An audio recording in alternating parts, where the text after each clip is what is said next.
Why don't we start today with the Packers?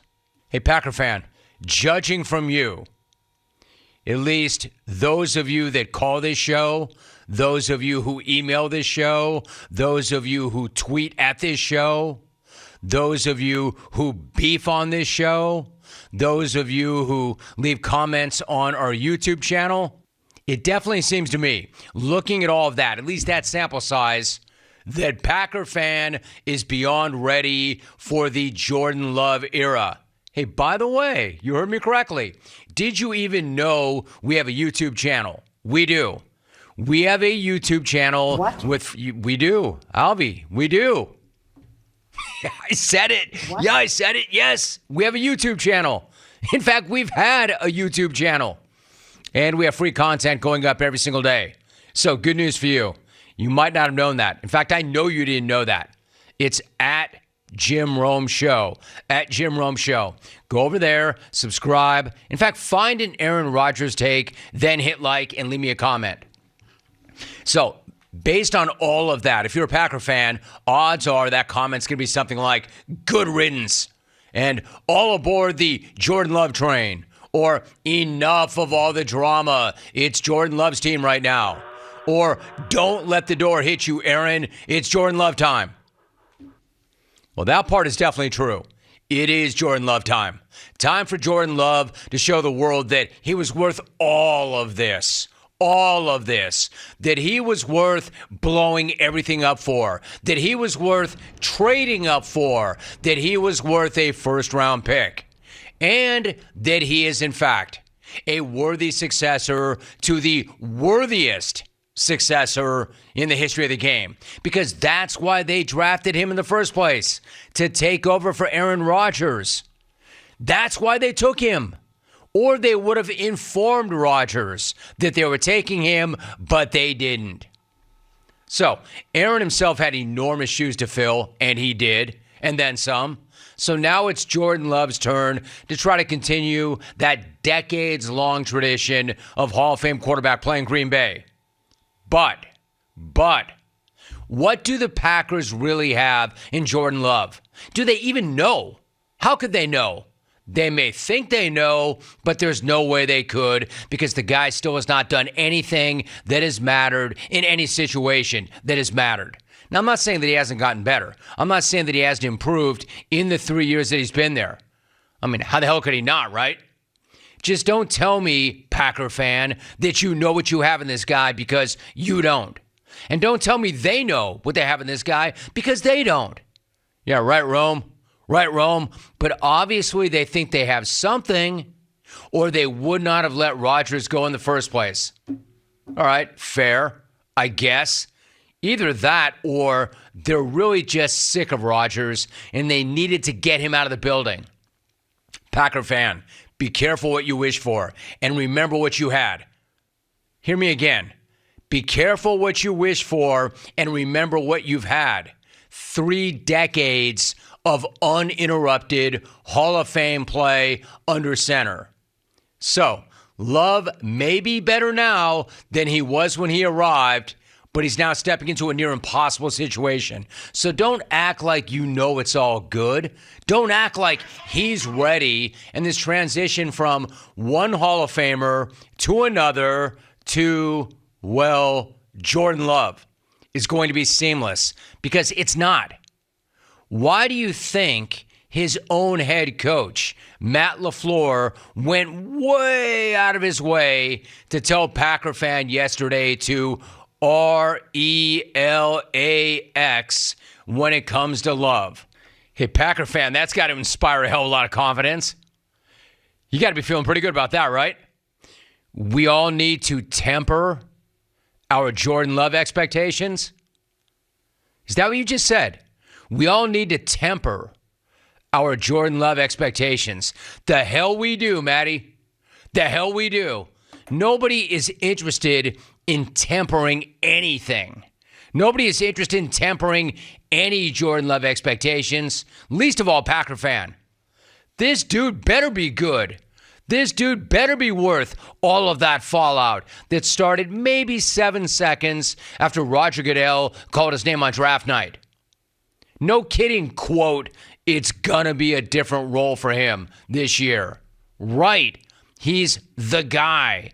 He's no longer holding a clipboard. He has the weight of 3 consecutive decades of quarterback greatness on his shoulders. And after all of this, he better be able to handle it. And the team better play well, because this isn't just a huge year for Jordan Love. It is a huge year for Matt LaFleur and Brian Gutekunst too. Every head coach and GM looks great when their quarterback is out there shredding the entire league and racking up back-to-back MVPs. Now we get to see what this team really looks like without an all-time great under center doing all-time great things that you couldn't wait to get rid of. So no, nobody anywhere is going to temper any expectations. The expectations, of course, are enormous, because of course they are. And they better be met, or else it's going to get really ugly and really messy really quickly for everybody, no matter how hard anybody in Green Bay tries to preach patience, which Matt LaFleur did a second time yesterday. You hear that, Packer fan? You might be disappointed in Aaron's play last year, but if you're expecting any better from Jordan Love, or even just as good, then, quote, you're fooling yourselves. Yeah, that's not coming from me. That's coming from your head coach. He just said as much. It wasn't the whole point of moving on from Aaron supposed to be about winning. Like, if they thought they had a better chance to win with the franchise icon quarterback that they already had under contract, wouldn't they have at least tried to run it back? And if not, what are we even doing here? What are we doing here? What are we doing here? And one more thing, Packer fan. What are we doing? Right? Andrew, what are we doing here? What are we doing here? You know, you're the one that brought Aaron in. What are we doing here? What am I here for? And listen, don't try to tell me about how Aaron ghosted the team, which is what Goody claimed this week.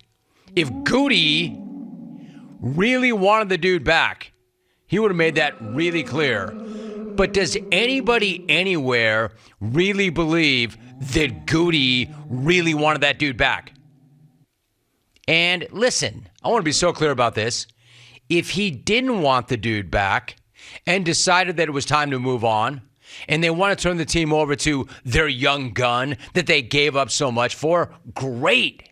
If you think that Love gives you a better chance to win, and you'd rather have him in your building than that Hall of Famer that you're clearly sick of, that's fine too.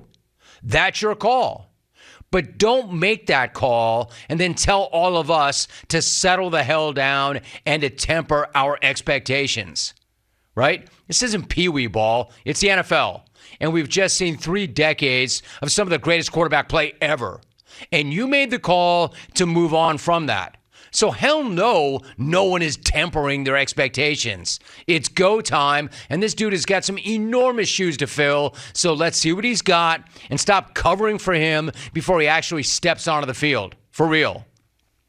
This is the QB the Packers traded up for and used a first-round pick on, while Aaron was still clearly in his prime. This is the QB that's now had 3 seasons to get prepped for and ready to become the guy. This is the QB you just ran off the best player in franchise history for.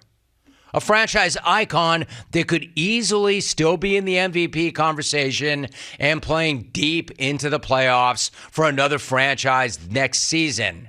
So miss me with this bullcrap about managing expectations. Love better be up for all that, because if he's not, again, it's going to get really ugly for a lot of people. So no, Matty, I'm not going to temper my expectations.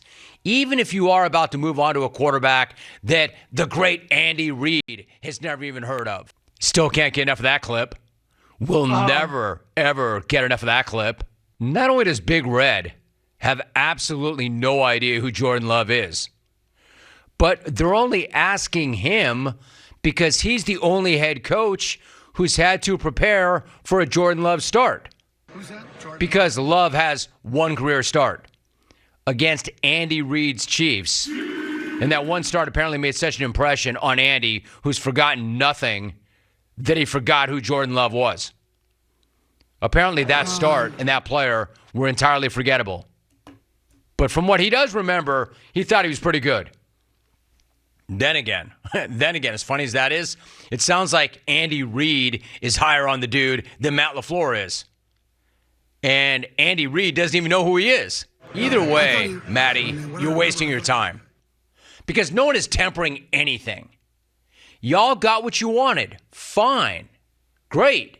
Your decision. Your call. You just better hope that he proves you right. And in the meantime, stop telling us how we should think and how we should feel about it. You drafted this guy to replace Aaron Rodgers, but you didn't tell Rodgers, and all that did was piss him off into playing 2 MVP seasons. So no one's tempering anything after 3 years. Miss me with that bullcrap. Thank you so much for watching. Please like, comment, and subscribe, and hit the bell to be the first to know when we do upload a new video.